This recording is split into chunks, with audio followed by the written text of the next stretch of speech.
ابھی آپ کو براہ راست لیے چلیں گے وفاقی وزیر منصوبہ بندی احسن اقبال اس وقت تقریب سے خطاب کر رہے ہیں. انتشار کے سرون قومی ترجیح بنا کے ہر پاکستانی نے اس کی پشت کے اوپر کھڑا ہونا ہے. ہم بار بار کے کریشز کے متحمل نہیں ہو سکتے. جب بھی ہم ٹیک آف کرتے ہیں کوئی نہ کوئی ایک سیاسی بے چینی پھیلائی جاتی ہے, کوئی نہ کوئی ایسی واقعہ کیا جاتا ہے کہ جس سے وہ ساری پالیسیز کا دھرم تختہ ہو جاتا ہے. 2017-18 میں پرائس واٹر ہاؤس کوپرز کہہ رہا تھا, ورلڈ بینک کہہ رہا تھا, سب ادارے کہہ رہے تھے کہ پاکستان اب ایک مستحکم ترقی کے راستے پہ گامزن ہو گیا ہے. لیکن ہم نے خود اندرونی سازشوں کے ذریعے ایک ایسی حکومت کو نکالا جس نے ملک سے توانائی کا بحران حل کیا, جس نے ملک سے دہشت گردی ختم کی, جس نے ملک کی معیشت کو بحال کیا. ایک تجربہ کرنے کی خاطر, میں زیادہ تفصیل میں نہیں جانا چاہتا, لیکن جو ملکوں کے معاملات ہیں وہ اس طرح کے ناتجربہ کاری کے تجربوں سے ایک دو فرد کی زندگی کو متاثر نہیں کرتے, کروڑوں عوام کی زندگی کو متاثر کرتے ہیں. اور اس کا نتیجہ کیا نکلا؟ آج 2025 آ گیا ہے. اگر ہم اس راستے پہ چلتے تو ہم ٹاپ 25 اکانومیز میں آج کھڑے ہوتے. آج ہماری گفتگو کا انداز فرق ہوتا, آج ہمارے پاکستانیوں کا چال چلن فرق ہوتا, آج ہماری دنیا میں سٹینڈنگ فرق ہوتی ہے اگر ہم اپنی اس منزل پہ پہنچے ہوتے. لیکن ہم نے اپنے ہاتھوں سے اپنے پیروں پہ کلہاڑا چلایا. وہ تمام گینز جو 5 سال کے تھے ان سب کو ہم نے ریورس کر دیا, اور اس کے بعد پھر ہم بدترین معاشی بحران میں مبتلا ہوئے. اور 1 اپریل 2022 کو ہم اندرونی طور پہ دیوالیہ ہو چکے تھے. چونکہ پہلی بار, میں یہ بات بار بار دہراتا ہوں کہ لوگوں کو پتہ لگنا چاہیے کہ کتنا مہنگا تجربہ تھا جو اس ملک میں کیا گیا, کہ 78 سال میں پہلی دفعہ وزارت خزانہ نے ترقیاتی بجٹ کے پورے سہ ماہی کی قسط جاری کرنے سے انکار کر دیا کہ ہمارے خزانے میں پیسہ نہیں ہے. سو انٹرنل ڈیفالٹ 1 اپریل 2022 کو ہو چکا تھا. حکومت تبدیل ہوئی ہے 12 یا 11 اپریل کو, اس سے پہلے انٹرنل ڈیفالٹ ہو چکا تھا. اور اس وقت شرطیں لگ رہی تھیں کہ کتنے دن نکالے گا پاکستان سری لنکا بننے میں, 2 ہفتے یا 6 ہفتے. لیکن اللہ کا شکر ہے کہ ایک بڑے سخت مرحلے سے, اور اس میں پرائم منسٹر شہباز شریف نے بڑی کریجس لیڈرشپ دکھائی, سخت فیصلے کیے, اور IMF کے پروگرام کے ساتھ مل کر ہم نے جو کریکٹیو میجرز تھے وہ لیے, جس کی قیمت پوری قوم نے ادا کی. آپ دیکھیے کہ ایک مہینے میں 150 روپیہ پٹرول اور ڈیزل کی قیمت بڑھانی پڑی, اور یہ کوئی معمولی شوق نہیں تھا اکانومی کے لیے. کیونکہ یہ کام اگر پچھلی حکومت جو اس نے IMF سے معاہدہ کیا تھا اس پر کرتی عمل تو اتنا بڑا شوق نہ دینا پڑتا.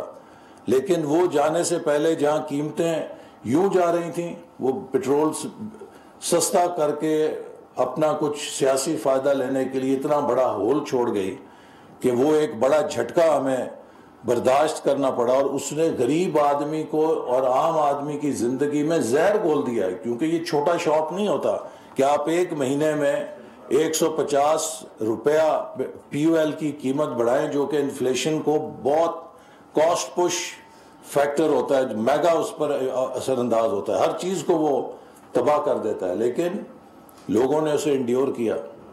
کراچی سے پشاور تک کوئی ایک جلسہ نہیں ہوا, کوئی ایک جلوس نہیں ہوا.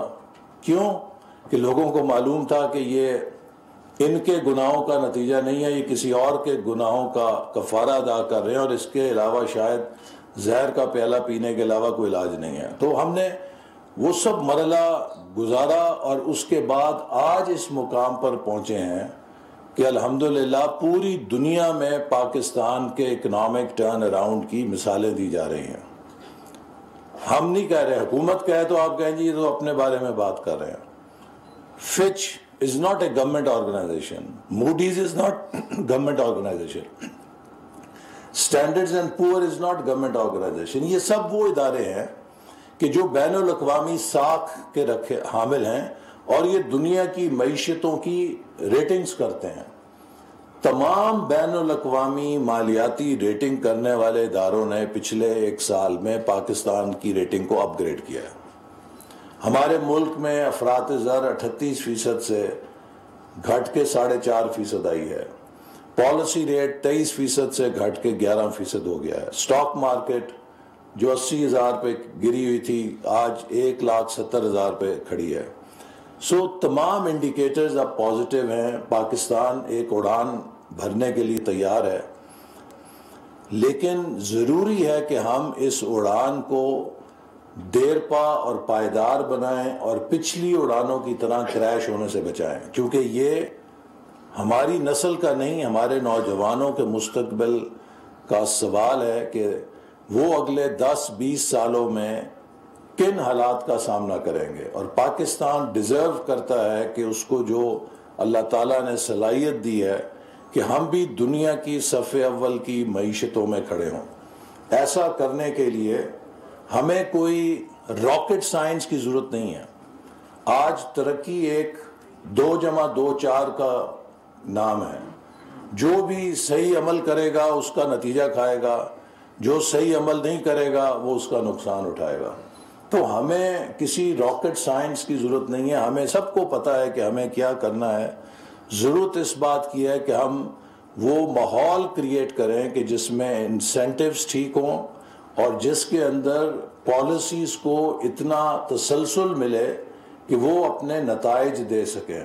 آپ اگر ایک بیج لگاتے ہیں اور اس پودے کو پھل دینے سے پہلے اکھاڑ کے دیکھتے ہیں کہ یہ پھل نہیں لگا، اچھا پھر لگا دو، پھر اکھاڑو، پھر لگا دو، وہ قیامت تک پودا پھل نہیں دے گا.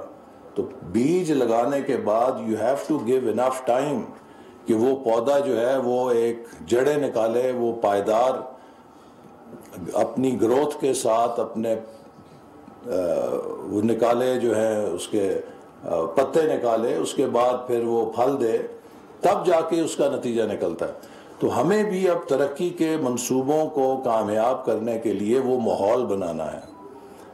We neither lack in intelligence, nor we lack in competence, nor we lack in resources, nor we lack in our integrity. There is no problem with us, except we lack the enabling environment.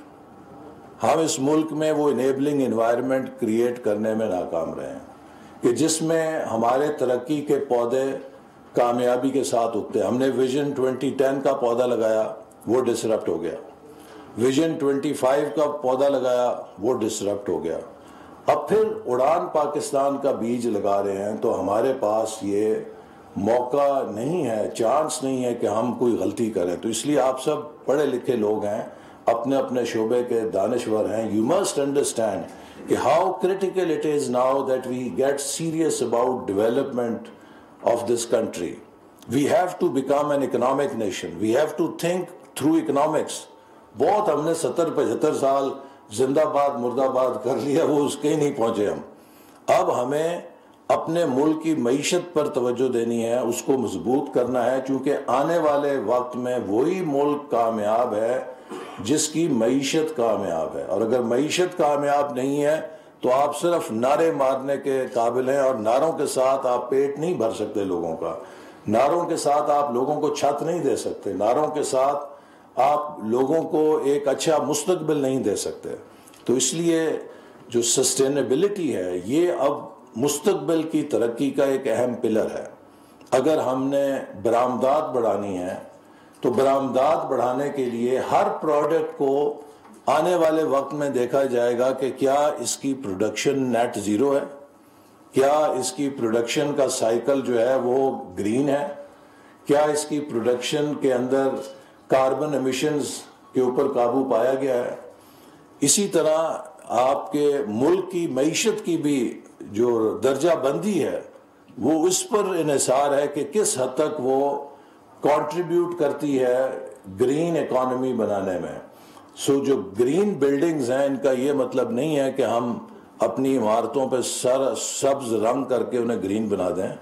اس کا مطلب یہ ہے کہ ہم اپنی عمارتوں کے اندر وہ اصول اپنائیں کہ جن کے ساتھ وہ سسٹینیبلٹی کی طرف جائیں، وہ انوائرمنٹ کے تقاضے پورے کریں ایک اچھی ماحول کے، ان کے اندر توانائی کا جو ذریعہ ہے وہ کاربن ایمیشن کا ذریعہ نہ ہو، ان کے اندر رینیوبل انرجی کا زیادہ استعمال ہو، ان کے اندر توانائی فرینڈلی ڈیزائن ہو جس سے کہ ان کی توانائی کی ضرورت کم سے کم ہو۔